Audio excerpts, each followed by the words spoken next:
Hey y'all, tis I, and welcome back to my channel. Today, since we are about halfway through the year, I thought that I would go through all of the movies that I have given 5 stars so far in 2025. The first movie I gave 5 stars to in 2025 was Nosferatu. I first saw this movie in January and I watched it twice, back to back, in theaters, and that should tell you a lot. I did not expect to love this movie as much as I did, but it absolutely ate on all fronts. It was just eerie, elegant, and genuinely creative in how it sort of reimagined such a classic film. I love that there's this gothic beauty that just feels so timeless, but also modern, really bringing in more into the film, if that makes sense. The atmosphere was unbelievable. You were immediately sucked into the world. I also kind of love that you can't really see Orlok's face throughout the movie, and then it's kind of revealed in all of his disgustingness what he was at the end of the movie. I loved how bold it was and the tones and visuals. I love that it still sort of retained that elegance throughout, despite how, of course, gory and action-packed it was. It didn't feel like just an action movie or just a horror movie. It felt like more than that. It was just such a great surprise. It was a surprise favorite. I loved it, of course. 5 stars. Movie number 2 is One of Them Days, and I knew this movie was going to be funny, but I did not expect it to be as funny as it was. I also cried during it, just randomly, like towards the end. So, it wasn't sad at all either. That was just me. That was on me, guys. That was on me. Keke Palmer and SZA worked so kind of unexpectedly well together within this movie. It was just a feel-good movie that didn't try to be anything that it wasn't. It didn't try to be deeper than it should have been. It just felt like this is just a good movie to sit down, to watch, to laugh, anytime, anywhere. I am just a lover of fun movies. What can I say? And watching this movie with other Black people, 10 out of 10 experience, because all the jokes were understood. That was another thing too. This movie felt very relatable in the Black experience that it was showcasing. It felt very authentic. I really found myself like throughout the movie going, I remember that, or my family does that, or that feels so familiar. Even though this movie takes place in California, it still feels very reminiscent of a universal Black American experience that really, I feel like Black people can just like be like, yeah, that's our experience anywhere in the States, really. Now, I already knew that I would love Companion before I even sat down for it. It was slow and atmospheric, but it really keeps you feeling unsettled from beginning to end. Like, you obviously know something is off throughout the movie, but just the fact that it's able to keep that feeling the entire time was incredible. The world building was really subtle, but it was very effective and it was very impactful. We got like a kind of glimpse into what the world was like just through these 5 characters and the little bit of backstory that we got, and it especially felt like so unsettling,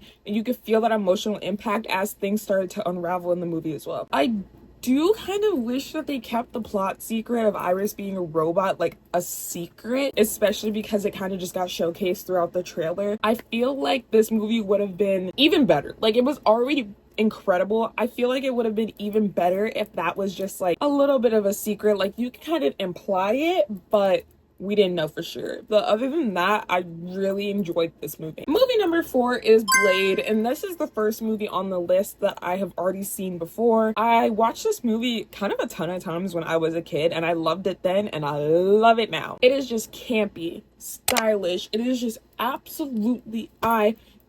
It kind of, dare I say, set the blueprint for Black vampire movies. Wesley Snipes is the moment. He is just so effortlessly cool, and he emits this swagger throughout the movie that even when we see Blade showing emotion, it just like, this man is so cool. The action scenes go hard. The opening scene with the club bloodbath really sets the tone for the movie, just to tell you what type of movie this is gonna be.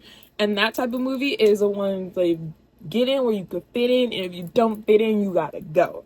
Because this is a cool people's club only. I was just grinning throughout the whole movie. It is an absolute banger. And as well as being kind of like a blueprint for Black vampire movies, I feel like it was just also a blueprint for superhero swagger in movies of sorts before they got a little bit too serious. I will say I am not a short film watcher, but this year I did watch all of the fiction short films that were nominated for Oscars. And my absolute favorite, and the one that's on this list for getting 5 stars, is called I'm Not a Robot. This one just really stuck with me for some reason. It seems like such a simple concept at first, but again, sort of how it starts to unravel, which I'm noticing is quite a theme for all of these movies that I like. Should probably reflect on that. Just how it unravels is insane. The world it builds in such a small amount of time is beautiful and complex. I don't really know what else to say about this short film other than just go watch it, because again, it is such a simple concept of doing the cash things and you getting frustrated because you don't know if that one little square counts as the crosswalk or not, and just turns it into something completely else.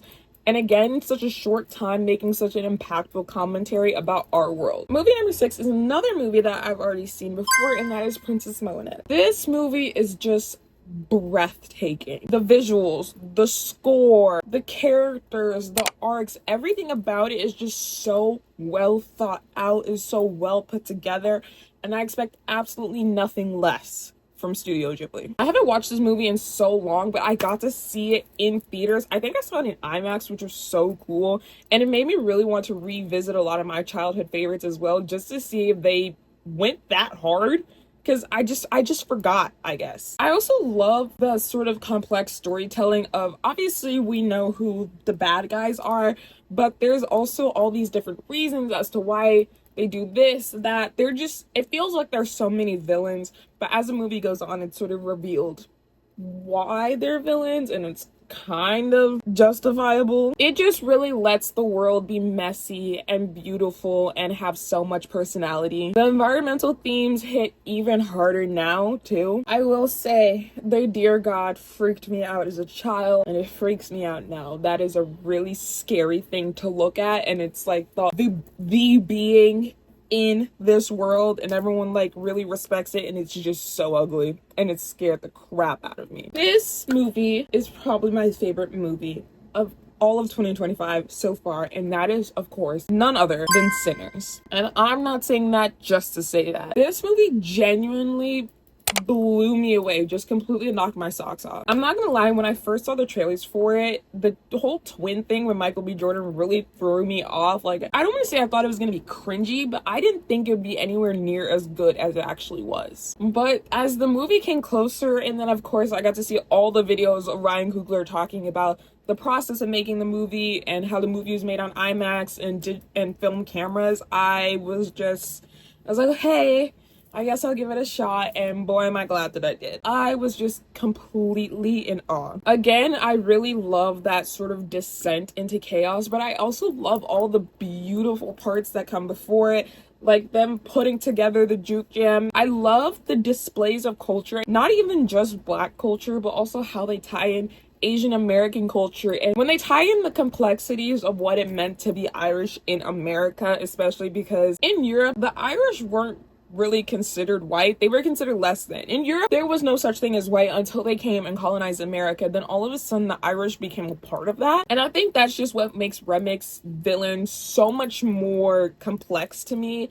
because of the fact that he thinks he's saving these people, but in fact, he's just doing unto them what was done unto him. And again, of course, the displays of Black culture, especially one very near to me, Black Southern culture, really just touched my heart, and I couldn't get enough of it. It is just such a beautiful film. I genuinely think it might be perfect because of how much thought and effort and time went into it. I just don't think it can be beat. Best Picture at the Oscars 2026, 100%. Now, the last movie, in compared to Sinners, is a little bit silly, but I'm pretty sure this movie is in my top 4 on Letterboxd, and it is one of my favorites. Again, a movie that I've seen many times before, and that is Detective Pikachu. This movie is just pure serotonin, pure joy, pure fun, and I love it. The world building was so fun and immersive. The Pokemon genuinely looked amazing, and how they act, the sizes, and honestly, Ryan Reynolds as Pikachu was Entirely perfect casting. Whoever did that, they need an Oscar of their own. I love Justice Smith in pretty much anything, and this is absolutely no exception. It just gave kid movie energy in the best way possible. It was colorful, slightly chaotic, weird, heartfelt. I will probably never emotionally recover from any of the really sad scenes between Pikachu and Tim. Just, again, the movie was so fun, but it was also still really, like, emotionally impactful for me. Psyduck was my favorite character because I just find him so relatable. My head too also explodes when I get stressed out, and I love him. And I think that he would be my Pokemon, but I don't think that would work because we would both get anxiety, and I don't think that would be. Yeah, great hair. Yeah. This is forever a comfort movie for me. I love it. It is just so, for lack of a better word, fuzzy. Thank you so much for watching this video. If you liked it, make sure to like, subscribe, comment, and tell me what movies you've given 5 stars so far this year. I would love to know. Anyways, I love you so much. I'll see you in the next video. Smooches. Bye.